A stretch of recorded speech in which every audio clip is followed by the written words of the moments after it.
शिकार करने में परिश्रम तो करना ही पड़ता है ना। दिमाग उसका शैतानी था।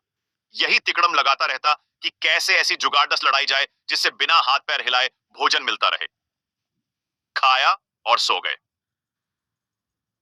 एक दिन उसी सोच में डूबा वह सियार एक झाड़ी में दुबका बैठा था। बाहर चूहों की टोली उछल कूद व भाग दौड़ करने में लगी थी। उनमें एक मोटा सा चूहा था जिसे दूसरे चूहे सरदार कहकर बुला रहे थे और उसका आदेश मान रहे थे। सियार उन्हें देखता रहा। उसके मुंह से लार टपकती रही। फिर उसके दिमाग में एक तरकीब आई।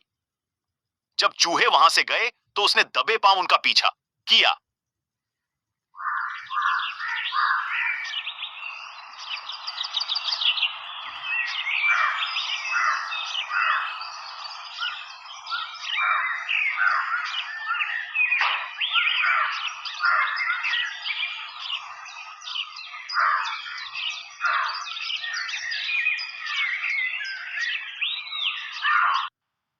कुछ ही दूर उन चूहों के बिल थे।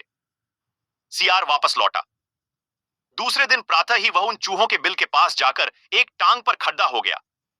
उसका मुंह उगते सूरज की ओर था। आंखें बंद थीं। चूहे बिलों से निकले तो सियार को उस अनोखी मुद्रा में खड़े देखकर वे बहुत चकित हुए। एक चूहे ने जरा सियार के निकट जाकर पूछा, सियार मामा, तुम इस प्रकार एक टांग पर क्यों खड़े हो? सियार एक आंख खोलकर बोला, मूर्ख, तूने मेरे बारे में नहीं सुना कभी। मैं चारों टांगें नीचे टिका दूंगा तो धरती मेरा बोझ नहीं संभाल पाएगी। ये डोल जाएगी, साथ ही तुम सब नष्ट हो जाओगे। तुम्हारे ही कल्याण के लिए मुझे एक टांग पर खड़े रहना पड़ रहा है। चूहों में खुसर पुसर हुई। चूहों के सरदार ने कहा, हे महान सियार, हमें अपने बारे में कुछ बताइए। सियार ने ढोंग रचा, मैंने सैकड़ों वर्ष हिमालय पर्वत पर एक टांग पर खड़े होकर तपस्या की। मेरी तपस्या समाप्त होने पर फूलों की वर्षा की।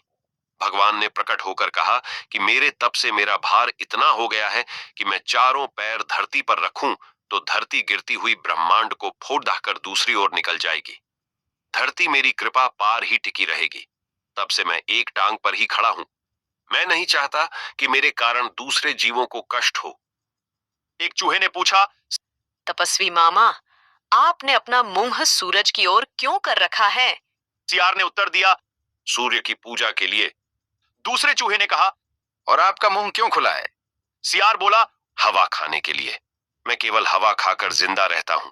मुझे खाना खाने की जरूरत नहीं पड़ती। मेरे तप का बल हवा को ही पेट में भांति भांति के पकवानों में बदल देता है। उसकी इस बात को सुनकर चूहों पर जबरदस्त प्रभाव पड़ा। अब सियार की ओर से उनका सारा भय जाता रहा। वे उसके और निकट आ गए। अपनी बात का असर चूहों पर होता देख मक्कार सियार दिल में खूब हंसा। अब चूहे महातपस्वी सियार के भक्त बन गए। सियार एक टांग पर खड़ा रहता। चूहों की टोलियां भक्ति रस में डूबकर अपने बिलों में घुसने लगती तो सियार सबसे बाद के 3-4 चूहों को दबोच कर खा जाता। फिर रात भर आराम करता, सोता और डकारें लेता। सुबह होते ही फिर वह चूहों के बिलों के पास आकर एक टांग पर खड़ा हो जाता और अपना नाटक चालू रखता। चूहों की संख्या कम होने लगी। चूहों के सरदार की नजर से यह बात छिपी नहीं रही। एक दिन सरदार ने सियार से पूछ ही लिया, हे महात्मा सियार, मेरी टोली के चूहे मुझे कम होते नजर आ रहे हैं। ऐसा क्यों हो रहा है? सियार ने आशीर्वाद की मुद्रा में हाथ उठाया। हे चतुर्मूषक, यह तो होना ही था। जो सच्चे मन से मेरी भक्ति लरेगा वह सशरीर बैकुंठ को जाएगा। बहुत से चूहे भक्ति का फल पा रहे हैं। चूहों के सरदार ने देखा कि सियार मोटा हो गया है। कहीं उसका पेट ही तो वह बैकुंठ लोक नहीं है जहां चूहे जा रहे हैं। चूहों के सरदार ने बाकी बचे चूहों को चेताया और स्वयं उसने दूसरे दिन सबसे बाद में बिल में घुसने का निश्चय किया।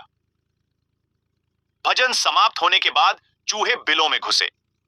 सियार ने सबसे अंत के चूहे को दबोचना चाहा। चूहों का सरदार पहले ही चौकन्ना था। वह दांव मारकर सियार का पंजा बचा गया। असलियत का पता चलते ही वह उछलकर सियार की गर्दन पर चढ़ गया और उसने बाकी चूहों को हमला करने के लिए कहा। साथ ही उसने अपने दांत सियार की गर्दन में गड़ा दिए। बाकी चूहे भी सियार पर झपटे और सबने कुछ ही देर में महात्मा सियार को कंकाल सियार बना दिया। केवल उसकी हड्डियों का पिंजर बचा रह गया। राजस्थान के इतिहास